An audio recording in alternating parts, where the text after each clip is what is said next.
Welcome to Boston Music Explorer. I'm Dan. I'm Jack. And we're the Barton Brothers. We're songwriters and performers that are newly based in Boston. This podcast is our excuse to talk to people who are doing interesting things in the Boston music scene. If you're doing something cool, we want to hear about it. If you like what you hear and want to send some love to the algorithm gods, please subscribe, rate, and leave a review. And enjoy this episode of Boston Music Explorer. Hello, friends. Dan Barton here. Today on the podcast, we have Ryan LaPerle. Ryan is a performer and songwriter whose main hustle is as a street performer in downtown Boston's Fanueil Hall marketplace. I've started performing there this summer, which is how we met, and I thought it'd be really interesting to talk to someone who's been street performing for a while, in his case, 5+ years. There are plenty of household names who cut their teeth street performing, like Ed Sheeran, Andy Grammer, and you'll hear us talk about Amanda Palmer from the Dresden Dolls and her own solo projects. She talks about her days as a living statue in Harvard Square in her popular TED Talk, if you want to look that up, Amanda Palmer. But street performing definitely isn't for everyone, and it takes a certain grind and humility to show up every day in a location that no one was really asking to see you, and crank away for a few hours and put together a living. Ryan has been showing up for years, so he has that grit, and with a really professional sound and setup, audiences are impressed enough on a daily basis that Ryan recently quit his day job to go full-time. In addition to that, we chat about the college circuit, co-writing, and more, and then we'll wrap up with a few tunes. A few orders of housekeeping business. First of all, apologies for the delay in episodes. Consistency in podcasting is a tough business, it turns out, so appreciate your favorites that show up every week. I'll be going through mine to leave some 5-star reviews just based on that alone, but if you enjoy what you're hearing here, inconsistent as it may be at the time, tell a friend and please leave a review of your own. Second, Jack and I will be in Nashville at the end of this month, August, for the CD Baby DIY Musician Conference, which we are really looking forward to. If you'll be there, please reach out so we can connect. You can find us most active on Facebook and Instagram at The Barton Brothers and thebartonbros.com. As far as Ryan LaPerle, he is most active on his Instagram, rLaPerle Music, also ryanlaperlemusic.com. That should do it for me, and enjoy this chat with Ryan LaPerle, and we'll be back soon. My name is Ryan LaPerle. I'm a musician. I'm born and raised in New Hampshire. I live in Cambridge now. I've been in the Boston music scene for about 10 years now. I started off, I'm a singer-songwriter, but I street perform over at Faneuil Hall. This is my 3rd year. And before that, I actually street performed at Harvard Square for maybe another 3 years. Okay. So I've been almost street performing for 6 years now, which is crazy. Yeah. And I went to audio production school at a small certification program that was a part of BU. It was called CDIA, the Center for Digital Imaging Arts in Waltham. Nice. It was attached to the BU communication program. I think 3 years ago, it got BU dropped it, and now it's just an independent school. Because they have like a sweet studio. They have because they do it's graphic designs, web design, audio photography. So it's like all the digital imaging arts. They're trying to like capitalize on it before like YouTube. You can just go on YouTube now and pretty much watch. Learn the whole thing. Yeah. How to use Pro Tools. Yeah, cool. Got it. That was my audio production school. So. Yeah, exactly. Yeah. Well, very cool. I mean, we met because I just started street performing at Faneuil, and I'm trying to have some people in there because I think it's a really like interesting world, and anybody who's been doing it for this long, you really want to, because I can already tell just a month in that it's not for everybody. Like some people just aren't built to do 6 straight years of like showing up every day and just like churning out the stuff on street performing. So what do you think makes it like work well for you? What turns you on about it? Like, why do you keep getting out there? So I actually, when I came to Boston, I was a music teacher for kids on the spectrum. Okay. And I actually did that I just left it back in June. Oh, okay. And most people are like, what are you doing leaving a comfortable job? And Right. I'm just like, well, I'm in a fiscal okay place. I want to pursue music, and I'm doing well street performing now. Yeah. I've really like figured it out. I'm gonna just do that. My manager just texted me this morning, and she was like, "Are you burnt out yet?" I was like, "Yeah, I am." And so, from the other angle, doing it every day, yes, it's tiring. Yeah. Like it takes a lot on the body. Yeah. You know what I mean? Like dragging your stuff out there, Yeah. setting up. And then I literally sleep in because I'm just like like kind of like tired. What were some of the tricks that you figured out over the years that kind of have boosted your financial success with street performing? Street performing, really, I mean, I watched the variety acts, like I was saying to you, Dan. Yeah. And like The people who are like pogo jumpers and like Yeah. escape artists and stuff like that. The people who can like really draw 150 people. exactly, and like a lot of them, I'm not gonna say numbers because this is recorded and they probably don't want that to know, but like they do well. They do better than a musician. Oh, yeah. Playing music. Like I play my max. I'll play 5 hours if I want to sing the next day. Minimum, I usually try to get 3 hours in because I can usually make a daily living that is comfortable for myself. Yeah. Especially like it's seasonal, and this is my first time going into the winter not gonna be having a job. Right. And When not it gonna- gets to be 20 degrees, like, oh, I don't have to play. I have a job. Like now you're like, okay, what do I do when it gets to be well, I 20 need to degrees? squirrel Yeah. something away because Right. yes, I'm making money now, Right. but that's not going to be the same come Yeah. January or Right. February. So I've always been lucky enough to have a day job and something to support me. So this is the first time I'm taking a really risk for myself. Yeah. But I'm excited, and it's opening me up so I can, like, my album, I re-released it that I made at school in 2013, so that's 5 years old. The original part of the album, I only added 2 tracks to it. Okay. The original part of the album was released in 2008 or 2009, so it's old. It's almost 10 years old. Yeah. I haven't really put anything out. And I was street performing, and then I was working a job, street performing, working a job, street performing. So I get tired, and I'm like, I want to make more music and be a musician. Yeah. And, so like bring it back to your question about what do I do to be successful street performer. I mean, obviously play the songs that are People want to hear. yeah, that people want to hear. So like I do a lot of covers, but surprisingly I'll always throw in an original, and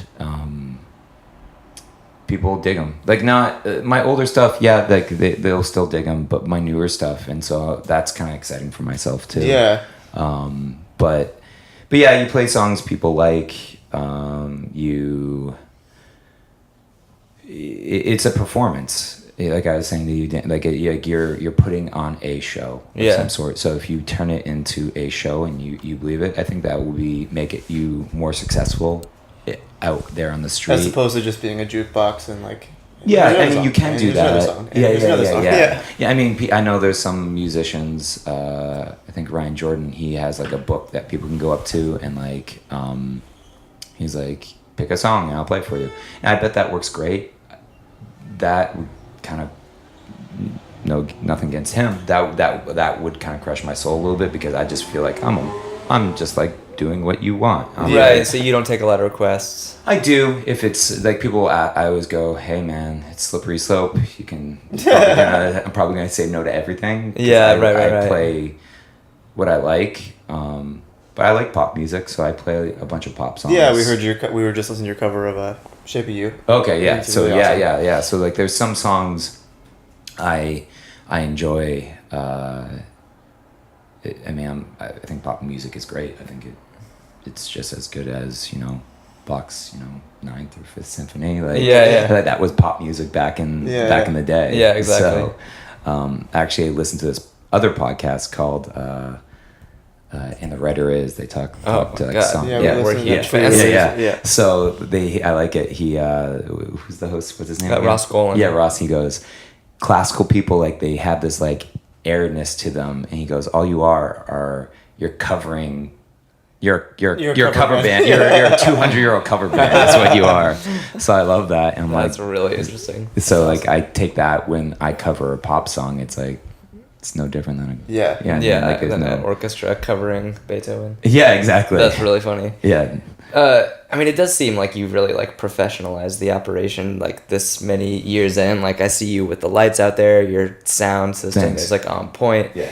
And so like along with like, it seems like, communicating like a professional gig is like what makes people want to like stop and watch. And so if you were communicating, because like right when I started, I was like sitting as a piano player, like sitting down and not interacting much with the audience, just kind of like being background music. And if you act like background music, people will treat you like it and will walk by. Yes. And so I started like standing up, even if no one's really paying attention, talking between songs, because like then people start like, it's like, oh, this must be a performance, and then they stop. So like I don't know how long it took you to kind of like on that learning curve, like understand how to I still don't understand it. Like I even said to you, like doing a hat pitch is weird. Like, you're like asking people for money, right?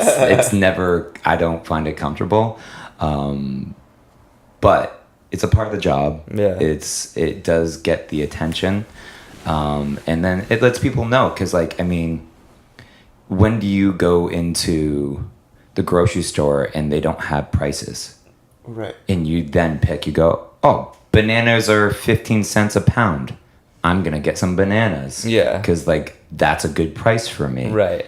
I like bananas. I would have walked by the bananas if they were $2 a pound, right? You know what I mean? You're like, okay, never mind, I'm not getting bananas. But so I mean, I guess I think about myself the same way. It's like I give a price, and some people are going to walk by.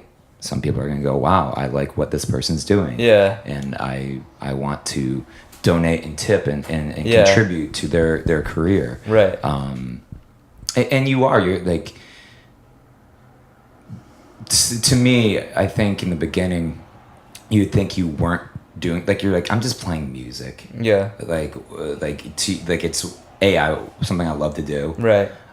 But I love interacting with the crowd and the audience. And so think about it. If the people were walking through Fanueil Hall or anywhere for any street performers, and then there was no music. Yeah.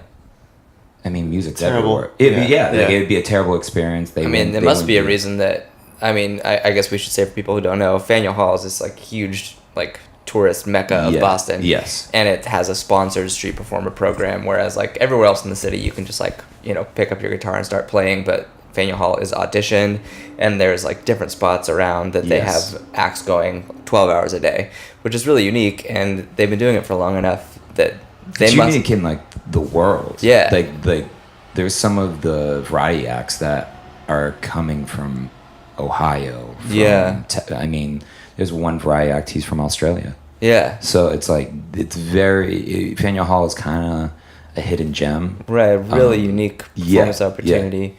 And, like you're saying, like, it's obviously, it makes the vibe better there, and there's a reason they must keep doing it. It must be good for business. It must be good for everything. I was actually just talking to one of the vendors, and it was at a location that we struggle with a noise issue. Yeah. I don't know if you're... Indeed. Yeah, okay. She really enjoys, she's like, I enjoy Vivian, I enjoy you guys being here, like you you lighten up the family. Right. It makes it better. Right. Not just the vibe, but the music too.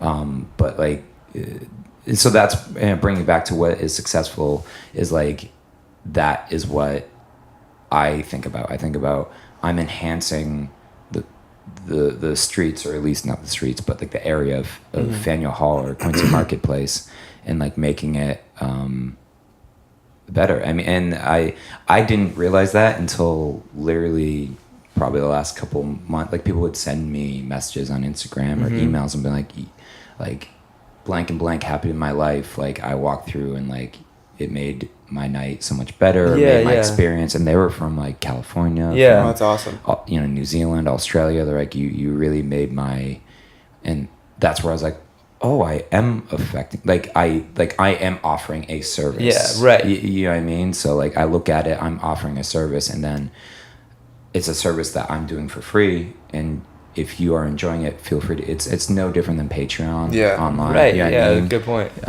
And so Patreon's just nice because you can kind of set it and forget it. Yeah. Where like this, it's like a hustle because you go out. Every song is a hustle. Yeah, it's like, exactly. That's how it does get exhausting. But you and I were talking, like you said, like hat lines, the things that variety acts are really good at saying, like just like amping people up to like, who's the first person to give me $20, and like the whole crowd goes, whoa. Yeah, so there, and I've talked to variety acts about That's amazing. Yeah, like they're. You should just try that. Yeah. That was Piano Man. Yeah. Anyways, he wants to give me $20. Well, I mean, they have a specific. This is like very. The psychology of it, like. Well, this is inside baseball. Okay, cool. They do something that's called like crowd building. So you want to build a crowd, and then you build a crowd, and then I guess the crowd gets built, and then you make that crowd make noise, which makes other people go, what's going on over there? And then everyone wants to see it. I mean, who doesn't want to see it? I would too. I'd be like, there's a noise. What is that? That person's about to hang. Whoa, I want to watch this. Right. And then next you know, they have 200. I've seen maybe 500 people around some of the variety acts.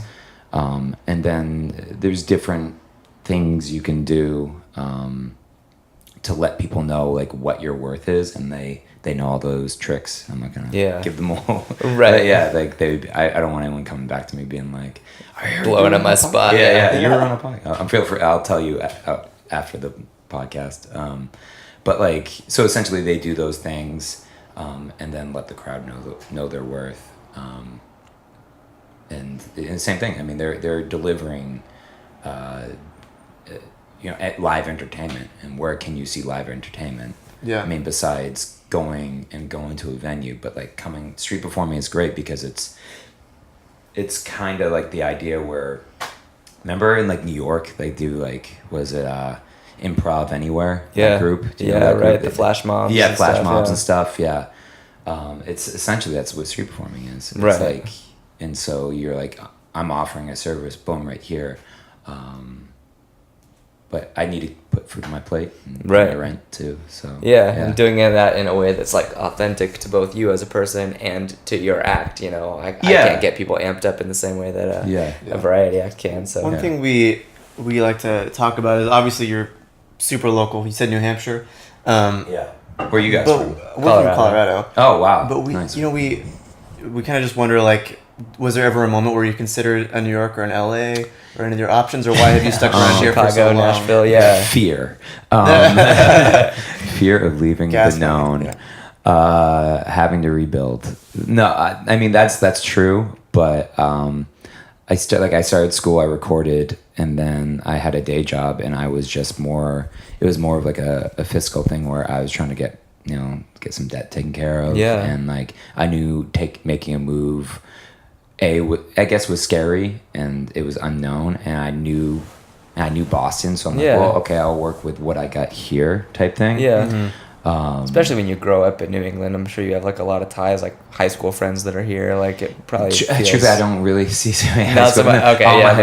One of my high school friends is in Denver, and then the other, my other good high school friend is in Austin. So not really even scratch that. Yeah, it's more. I guess I live in Cambridge, and I love Cambridge. I love the vibe there. I started playing like the open mics, and I started off. This is before even street performing. I was coming out. I played like the Lizard Lounge, and I try to get inspired by other songwriters that come through, and I started writing. And then I guess I want to, like, I hear things about horror stories about LA, like LA is so big, and I always think about you'd be like it's just oversaturated. Yeah. And then how can you make noise in an oversaturated place? Right. Especially when everyone's trying to do what you're trying to do. Yeah, exactly. And then New York, I just knew the rent there would get high. I'm like, what? We're 3 hours from New York, so if I really need to go to New York, like I can get there. I can get there pretty Right. soon, like Without if I need- paying. Yeah. Whatever. I mean, there is something to be said about being in an area that has a community that you can kind of grow as an artist. I don't know. I'm kind of island-esque. You know, I'm a what do you call it? Lone wolf. Well, I'm a local, and I'm a solo. Like I do a thing with a loop and pedal. Like Yeah. I try to be in a band. So I came up with my album, and then I had some family member get sick, and then I was like, I came up with the album. I started to be in a local band. They kicked me out. Brutal. Drama. Yeah, no, it was. Well, no, the drummer wanted me, and then they what was it? But I think the guitarist who was like one of the like lead like creators of the band, him and I kind of butted heads a little bit. Oh yeah. And so they kicked me out, which was great. And then I just was like, okay, I'm gonna do a solo thing. And then a family member got sick. Yeah. So I re-released my CD with some new tracks to kind of like up myself. Yeah. I started street performing, and then really the last 5 years I've just like, well, street performing's been great. And then I just met a manager, and I've been going back and forth from Nashville. Not a ton. I just went like once, and I'm hoping to do it again. But like I've been co-writing down there. Nice. And so now here I am, and I'm like, now that I don't have a day job, it does give me the availability to, street perform here. Come the colder months, I can tour around and like kind of see where this year's goes. So to answer the question, why not New York, LA, or Nashville? Even when I went down to Nashville, a majority of the songwriters I was working with, they're all like, all right, I gotta go work my bar job. Oh yeah. I'm like, oh, this 100%. is sweet. Like once again, Fanueil Hall is like such a sweet thing where I can go make music and work on my craft, Right.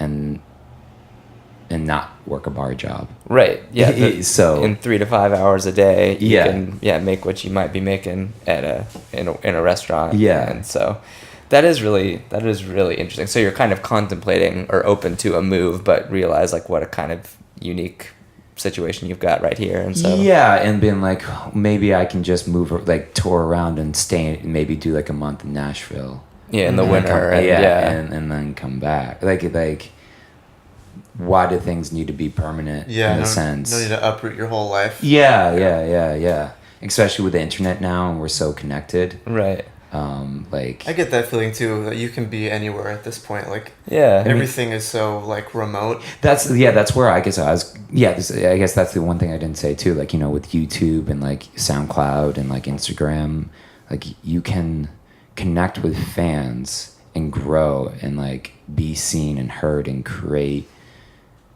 your own kind of fan base without having to be in LA and then get a record label find you, and then Justin Bieber was found via YouTube, Right. And not say I want to be found and then get a record label. I just want to, truthfully I see it more in the sense of like Amanda Palmer or so many other artists that are doing, like, I was like, man, okay, I need to do a Patreon and like doing it to where, I mean, do you know who Amanda Palmer is? Okay. OG street performer. Yeah, she is. Well, actually, I have a funny Amanda Palmer story. I was playing in Harvard Square. This is when I used to play there. And that's where she used to be a like living statue. Yes, she was a living statue, and so you've seen her like TED Talk. Yeah. And so who is she? Not married, but like she had a child. Oh, with. Neil Gaiman. Yeah, so her and him walked by me. No way. This is like so this is you know how you asked me about like street performing. You're like what do you do on those bad days? Then I tell myself like, I don't know, I'm just like a gritty person. Like I grew up in like a blue collar family, so I like the whole like idea like you put in your day's work. Yeah, and street right. performing is that. And so I used to go to Harvard Square, man, and I just had my little street cube. I didn't have a nice system, and I'd play out there, and I'd play for 4 hours at least.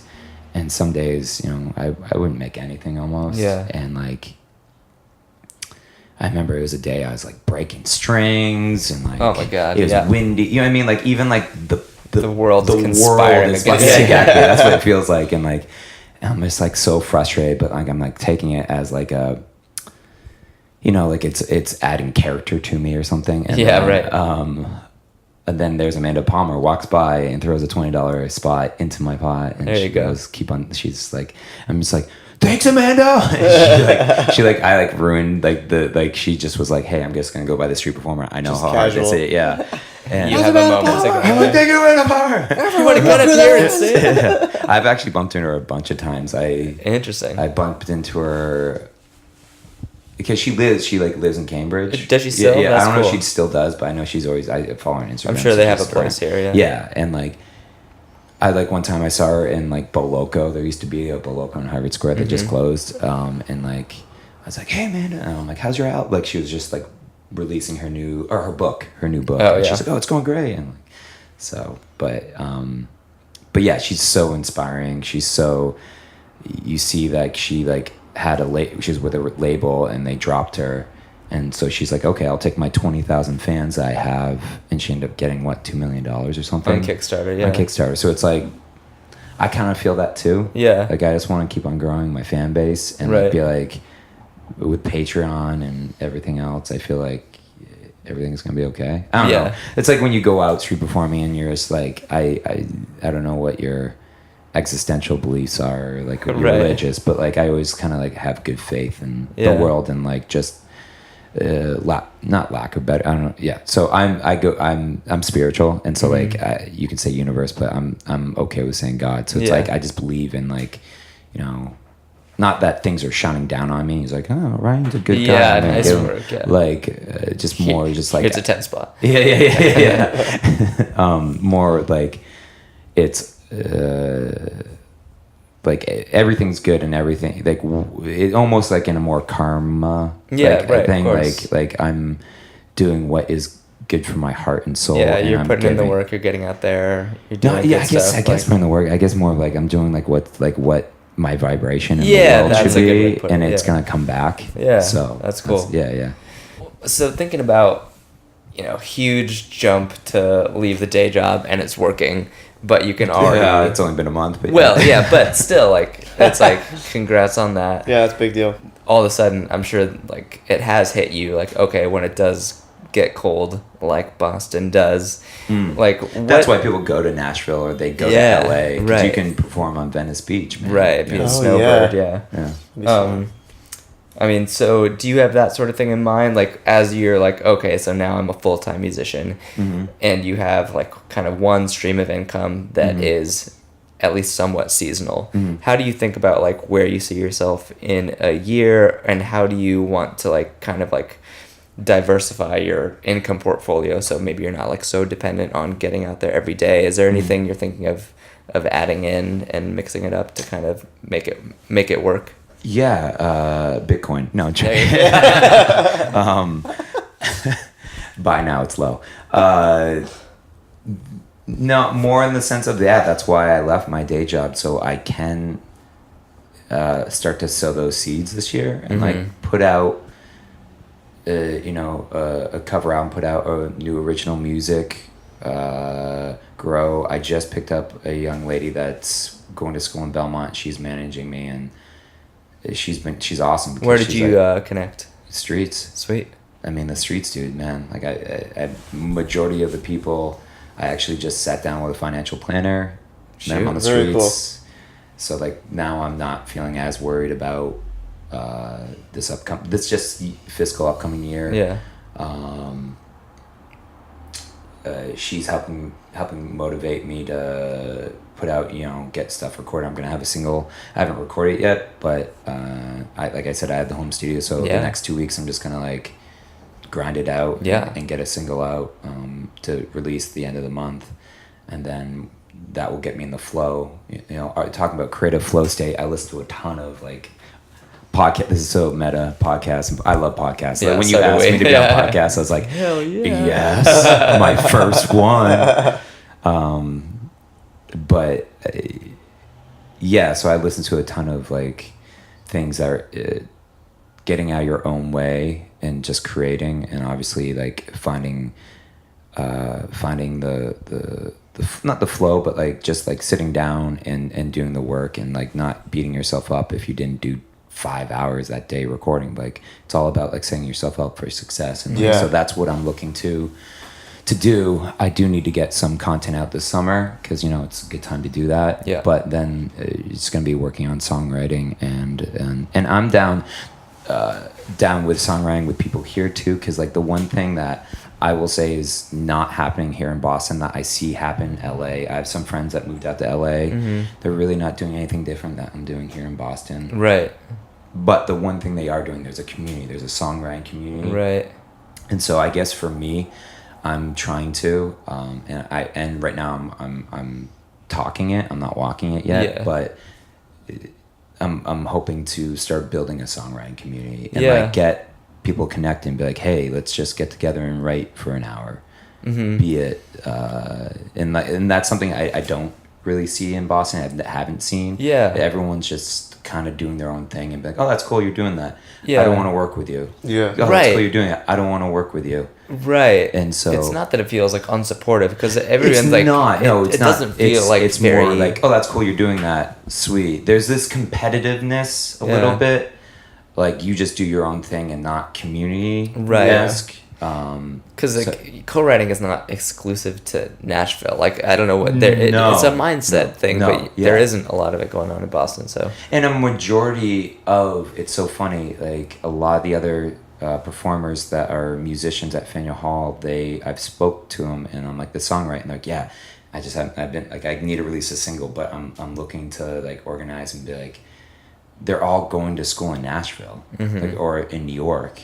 But like they're here too, right? Like there's a songwriter that I met that does a showcase in Nashville. I follow her on Instagram, and I mean I haven't connected with her here back in Boston, but she's back here in Boston to do a photo shoot. Like people are going back and forth and back and forth. Right. Like you can connect with people. Right. It's not exclusive to just it. Right. I mean, 1995, yeah, sure. Right. But I feel like the internet is making it so. It's more collectively together. Southwest has cheap flights all the time. Back and forth. Yeah. That's really cool. Yeah, we're open to co-writing. You could co-write via Skype. Oh yeah, I know people who do that pretty successfully. So that's really cool. Yeah.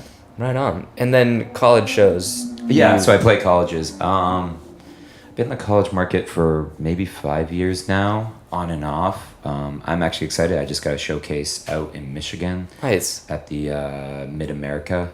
Other ones I've gotten a couple, they're like alternates, so it's like I could get called up. So you just pay the money to like sit on the sidelines and hope you get called. But you get it returned. So people don't know there's this thing called NACA. It stands for National Association of College Activities. That's right. And so it's great because I mean they obviously pay well, so it's like you can go to a gig and get paid what actually I think all of us as musicians should get paid.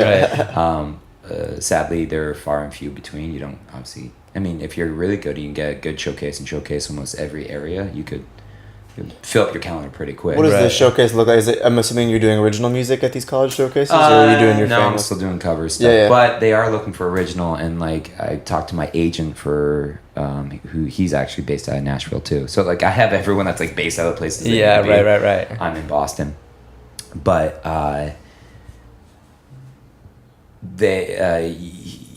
he even said to me, and he's like, are you gonna have any new original stuff? Like I'm like, I am, and I just was like so burnt out, day job and then street performing day job, and that's why something had to go, and I get rid of I was like, get rid of this day job now. No, I worked there for 10 years, and I was like, all right, I want to do something different. And people change careers all the time. Yeah, exactly. And I feel confident with that my music's gonna do well. Yeah.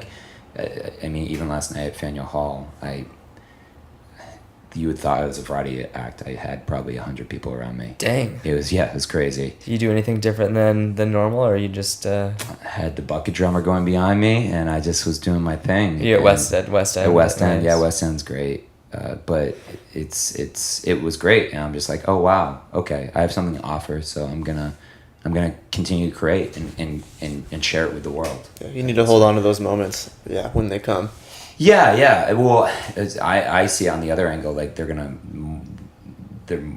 I'm at a precipice where it's like I'm ready. You know what I mean? Like I've done the work. I've like practiced. I've street performed. I have my craft is ready, and I'm ready to share more, and that's gonna happen more. So Yeah, right. That's where I see it. That's awesome.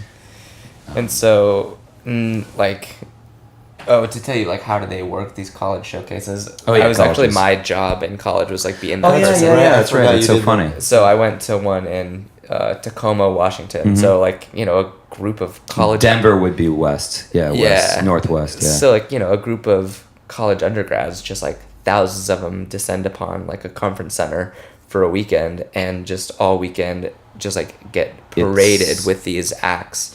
And you know, it's very showy, right? It's who are the college kids? Like, is it, how do you like the people who are in charge of booking campus acts on colleges. Okay, I see what you mean. And so there's a budget. Each college has a budget to bring, you know, whatever comedians and musicians and whatever to like entertain people in the student centers all year. Or even something like a jump house. Right, exactly. Like, it's like a company that like puts on like, hey, we have jump houses. What's your event? Wow. So, or, I mean, there's obviously, like you said, musicians, magicians, like hypnotists, but then there's like virtual reality things, and like that's all that company does. And they're like, well, there's a market for that. We'll bring virtual reality headsets to your school, and because their colleges have so much money to spend, like they kind of have to get just like budgetary entertain these kids, entertain the kids. It's within their budget, so that's why the pricing can be really nice, because it's just like, well, that's what the price is, because they just have the money. And so they just get like paraded all weekend, and so people giving away free stuff. They're like, free shirts, come to our booth. I mean, if anyone's ever been to a conference, like it's always like, if you go to like other, like a tech conference, it's always like they got like Skittles or like lifesavers. It's like, take a lifesaver. Hey, can I have you sign this thing? Yeah. Or that, it's like very over, because it's college, so it's like hype it, and then give away stuff, and then have us come to your school, have us come to your school. And they like book you on the spot if they like this stuff to come. They'll book you later. I mean, there's tricks like you get, if you're in the book, like I'll be in the book for Mid-America. And then I'm actually roving. Right. So roving is, so there's like, so they do showcases, so you either perform high spotlight where you get 10 minutes to do your act, which that's where like a lot of like the big variety magicians, they do have big bands that get to, like, you know, Ryan Cabrera would probably be a high spotlight, or if you were like a winner in The Voice or something, because then they could like promote it, and it's like a big hype thing. But then there's low, where you get 5 minutes, and then there's sampler, which I've been a sampler before, where you get 1 minute. There's like 5 acts that get 1 minute a piece. Brutal. And then you literally, sorry, is it 5 minutes? Maybe no, I think a sampler you get only 5 minutes. Yeah, sampler you get 5 minutes, not 1 minute. And so I literally just did like 4 songs. I was like, okay, next song. And then roving, you get all day, but you're unplugged and you're playing, and you get to walk around the conference. You're not on a stage. So this is where street performing comes back in. Yeah, if you're a good salesperson. And so like literally you just go up to schools and be like, hey, can I play for you, and get hype, and they be like, this is my agent, and like they can talk to you. And so it's literally 24 hours of performing. So I'm doing that. High pressure. Yeah. I just did it in Buffalo and played some school. I had a couple schools book me, and I think I have some schools booked this fall through that. I did the Buffalo one, which was Mid-Atlantic. But yeah, the Mid-America one.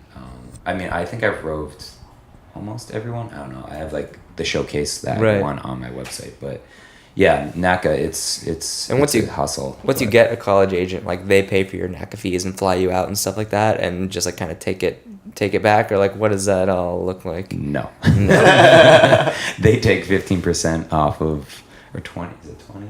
Might be 20% off of what the colleges charge.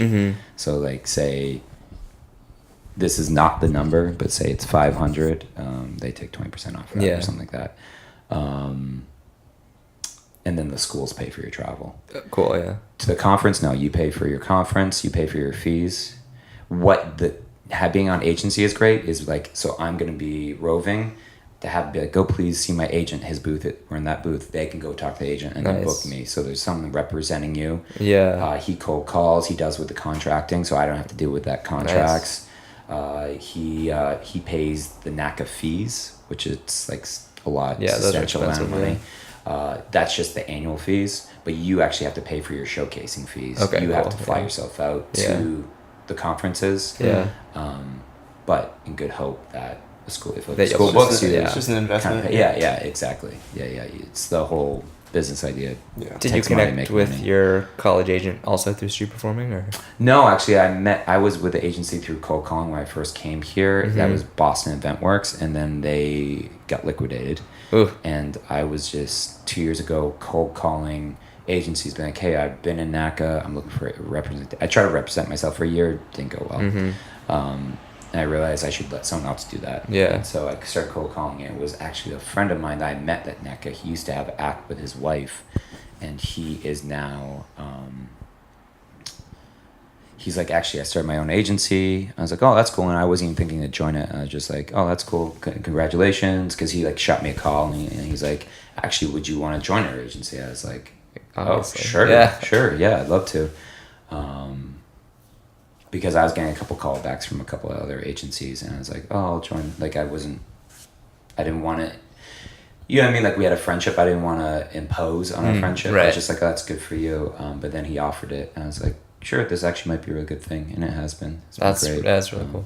And he's based out of Nashville, and it's called Brave Enough. Perfect. So, Nice. Yeah, they're great. So. Well, I guess it's about that point, since we want to leave you time to sang some songs for us before you have to hit the road. Yeah. So do you want to get things set up, or? Yeah, I guess we ought to. Anything you want to wrap up with? Something that's working for you? Where you see yourself in a year? Wherever.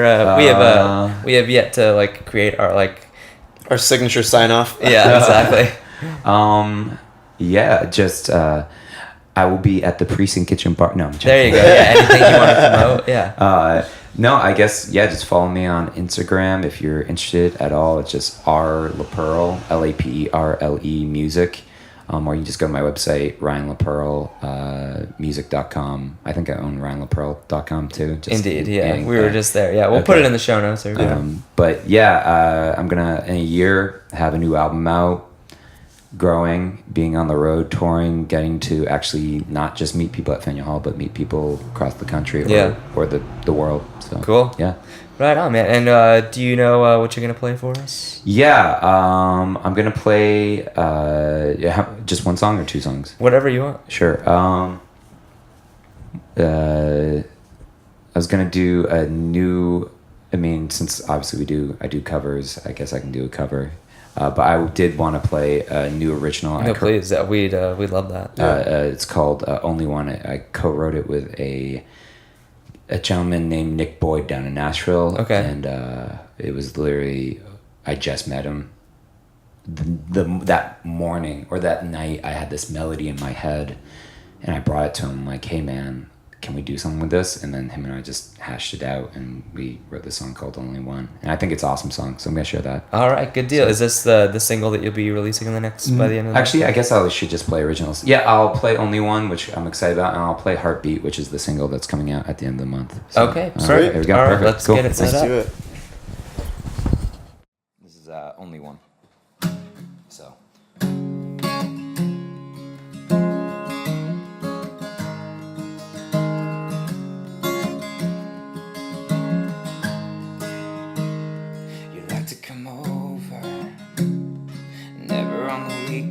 Only on the weekends you leave your stuff over. A toothbrush on the counter, laundry on the clothesline. We're up and down, no steady trains. I hate when we get like this, 'cause I don't wanna be the only one pointing at my head and not to you. Like a satellite, baby, I'm losing touch. Some signals don't getting them, 'cause I don't wanna be the only one standing at the mountain ready to jump into love. Is that what you want. 'Cause I don't wanna be the only one, only one. I don't wanna be the only one, only one. But trust me, I give you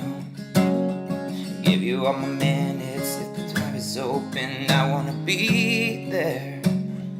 Be there when you're smiling, even when you're crying. We're up and down those steady trains.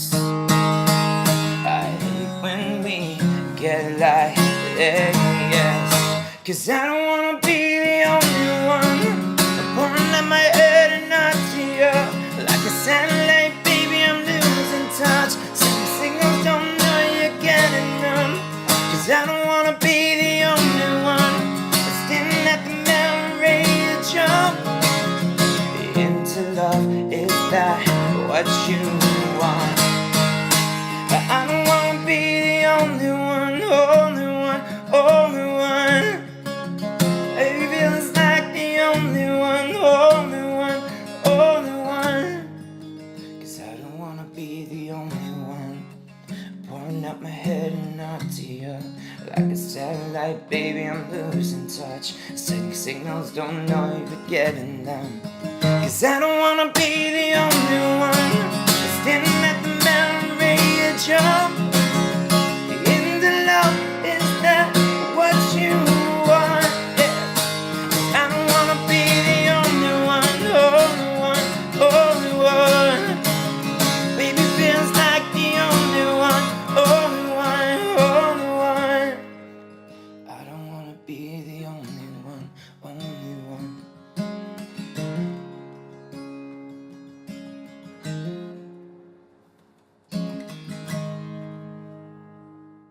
Just a fun song. Here we go.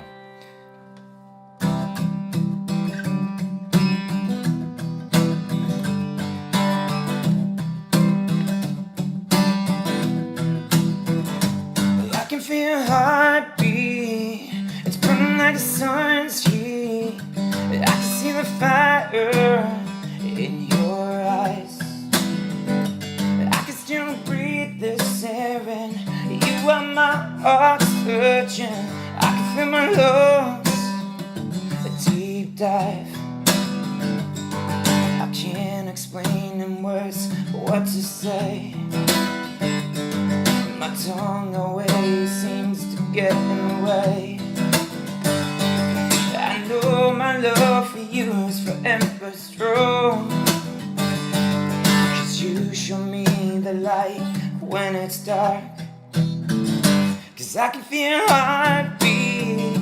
It's burning like the sun's heat. I can see the fire in your eyes. I can still breathe this air in. You are my oxygen. I can feel my lungs, a deep dive.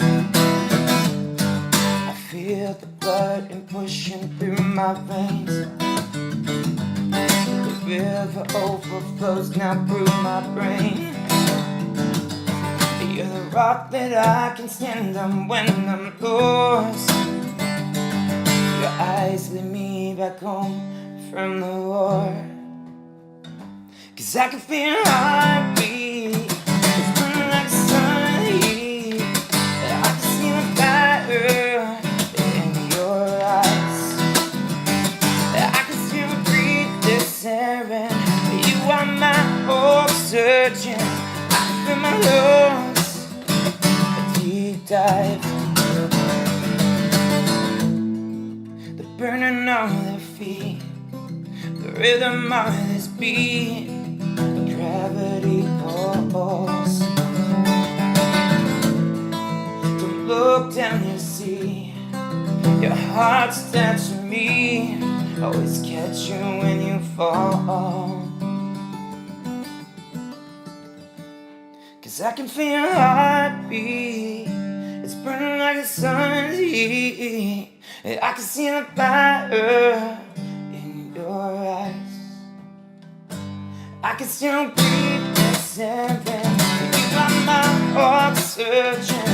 I can feel my lungs, a